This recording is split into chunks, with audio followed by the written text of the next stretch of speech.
If you ask someone under the age of 25, what was the last book you read? Many people don't have a response. Nobody reads anymore. What's the point when you've got YouTube, Twitch, TikTok to pass the time? There is, however, one piece of literature which unites all British millennials. A play, which you may have heard of, called Macbeth. There are young adults up and down the country who can't recite a line from the play or even name the playwright, yet they've probably written an essay on it for their GCSE English. And since it has become so synonymous with year 10 and 11 education, it has also planted itself into the heart of meme culture. And that's what today's video is about. 10 memes of Macbeth, from dodgy characters to weird lines to those universal themes which your teachers hark on about in every single lesson. You could argue that this video could act as a revision resource for future GCSE students, but I'd probably just ask your teacher if you're struggling. I'm probably just going to chat a load of shit, really. Number 10 is all about the legendary character of Donalbain. You know, Donalbain. No? Oh. Well, he's the son of Duncan and the brother of Malcolm.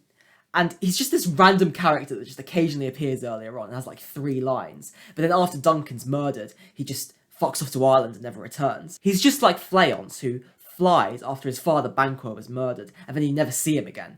So basically number 10 is just about the shitty Avengers in this play. Revenge tragedy is a key genre within the canon of Renaissance drama, with such classics like The Revenger's Tragedy by Middleton, or The Duchess of Malfi by Webster, even the most famous play ever written, Hamlet by Shakespeare.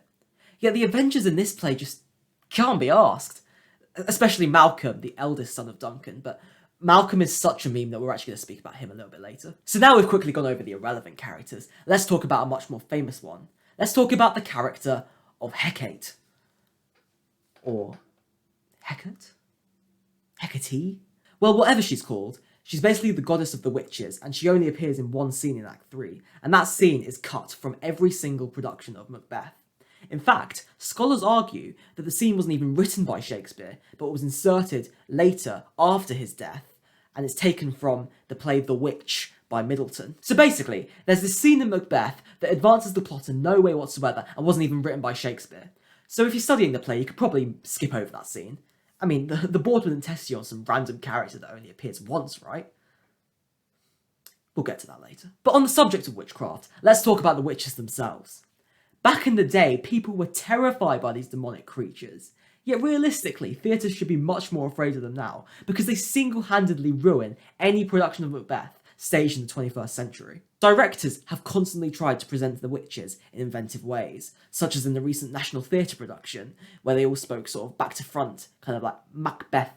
Or, for example, there's a recent RSC production where actual children were cast as the witches. But all this effort is to no avail. Whatever directors try, there will always be critics who think they know what they're talking about, saying that the witches were overplayed, underplayed, too caricature, too modern, too cringy. They're the first characters on stage, which really doesn't help the production's credibility. However, you could argue that this scene is an upgrade for Shakespeare, seeing as most of his plays just start with 2 irrelevant characters just waffling until the protagonist comes on. Meanwhile, the opening song of The Witches is striking and powerful, with rhymed trochaic tetrameter instead of the usual use of blank verse with iambic pentameter. Since we're talking about the actual script now, let's have a chat about the famous lines. We've all been there in class when nobody wants to read, so the teacher has to choose 3 people to play the witches. We don't like delivering the lines properly, it's awkward, it's cringy, it's geeky. Well, enough is enough. It's time to stop all this self-conscious BS. Just read the fucking script. You know what? Let me do it. When shall we 3 meet again, in thunder, lightning, or in rain? Hear how powerful the trochaic meter is. It's not, when shall we 3 meet again? It's, when shall we 3 meet again? It's brilliant. When the hurly-burly's done, when the battle's lost and won, that will be ere the set of sun. Ooh, there's a triplet rhyme there. Very nice. Where the place upon the heath, there to meet with Macbeth. I come, grey Malkin, paddock calls, anon. What the hell is a grey Malkin? Or a paddock? Hang on.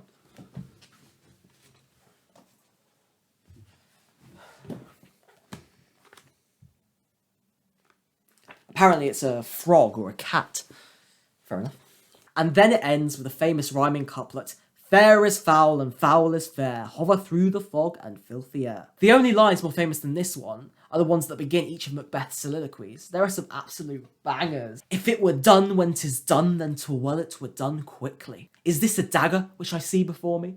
Tomorrow and tomorrow and tomorrow creeps in this petty pace from day to day. Nobody can recite the rest of each soliloquy, but it doesn't matter, the rest is just filler. Realistically, it doesn't matter if they're the only quotes you know.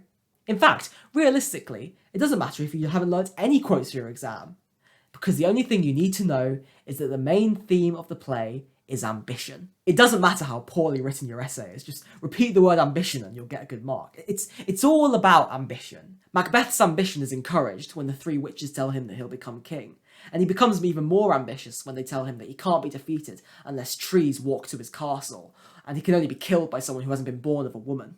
I mean, mate, I know these words would imply they were invincible, but they're kind of specific. The witches could have just said, yeah, you're good, mate. And this is what number 5 is about. Macbeth as a character, a man who thinks he knows what he's doing.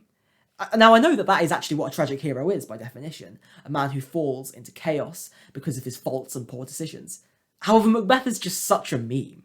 Take Act 3, Scene 4, for instance, when after seeing Banquo's ghost, he says, "Thou canst not say I did it! Never shake thy gory locks at me!" Mate, you just had him killed, be quiet. Or what about Act 2, Scene 3, where just after killing Duncan, he tries to act natural, but he's so bad at it that Lady Macbeth has to fake fainting in order to distract everyone. And on the subject of Lady Macbeth, let's talk about their relationship.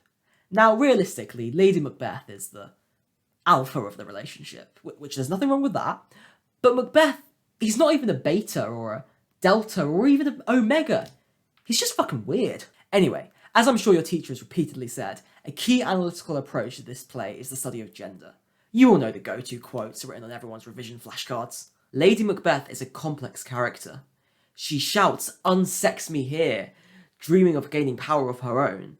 But unfortunately, this ambition is challenged by her sensitivity. She can't actually kill Duncan herself because he looks too much like her father, so she gets Macbeth to do the dirty work by undermining his masculinity, saying things like he is too full of the milk of human kindness. This equilibrium is quickly destroyed when Macbeth freaks out after committing the murder. She has to physically step in and clean the bloody knives, and she never really recovers from this. In Act 5, we see her psychologically destroyed and crying her most famous line, "Out, damn spot." And now we have come to the top 3 memes of Macbeth. Number 3 is the ultimate meme character, the Porter. He's there to be funny in order to provide comic relief after the murder of Duncan, and he does this by speaking with many lewd terms, and he's also the first person to ever say, "Knock knock, who's there?" There is, however, one other reason why this moment is a complete and utter meme, and that is because he's just this random character that appears in one scene, yet it was the chosen extract for the 2018 edXL GCSE English Literature exam. The board argued that there was more than enough to analyse within that monologue, and while I don't necessarily disagree with that, I mean, come on, they obviously just chose that to stir it up a bit. Like, there are teachers up and down the country who probably just skip that scene because there's no major character in it. And I mean, well, you could argue that that's why they should put the scene into the exam. Like, that's just not very fair. I think, students are really going to suffer because of that. And also, even then, no, I'm sorry, there is no way that was done unintentionally. They knew what they were doing. Now, for number 2, we return to a character that we mentioned earlier, the character of Malcolm, who is the son of Duncan and heir to the throne of Scotland. Now, the reason that he is nearly at the top of this list is because after Macduff breaks to him the devastating news that his father has been murdered, he replies with my favourite line from all of Shakespeare. "Your royal father's murdered." Oh, by whom? The lack of compassion in that! Just no grievance or anything, just by whom? And then not even a page later, he agrees that he'll just run away to England. What are you doing? Your father's just been murdered, mate. Overall, Malcolm comes across as a terrible heir to the throne. He doesn't even avenge his father himself, he gets Macduff to do it. And he can only convince Macduff to kill Macbeth after another character enters and announces that Macduff's family have been murdered. Maybe there's a conspiracy there. Maybe it was Malcolm who sent the murderers to kill Macduff's wife and boy in the previous scene. And talking about Act 4, Scene 2, that scene takes number 1 for the best meme of Macbeth. You all know the scene I'm talking about. You could probably recite the lines. You know what? Just play the video. He's a traitor. Thou liest, thou shaggy villain! What? You?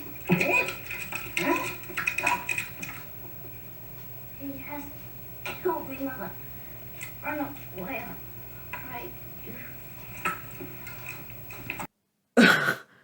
Okay, I've got two things to say about that. Firstly, of course, there's the meme lines. There's, thou shag-haired villain. What? You egg? And then the great one, he has killed me, mother. But also, I mean, the stage direction is, kills him. That was an interesting direction of killing. What? You? Anyway, yeah, I'm gonna leave it there. I hope you enjoyed the video. If you did, please like and subscribe, and I hope maybe that increased the chance of you getting an A star. Yeah. Gonna go now. Feel a bit sick, to be honest. It's gonna traumatise me more than Lady Macbeth's spot.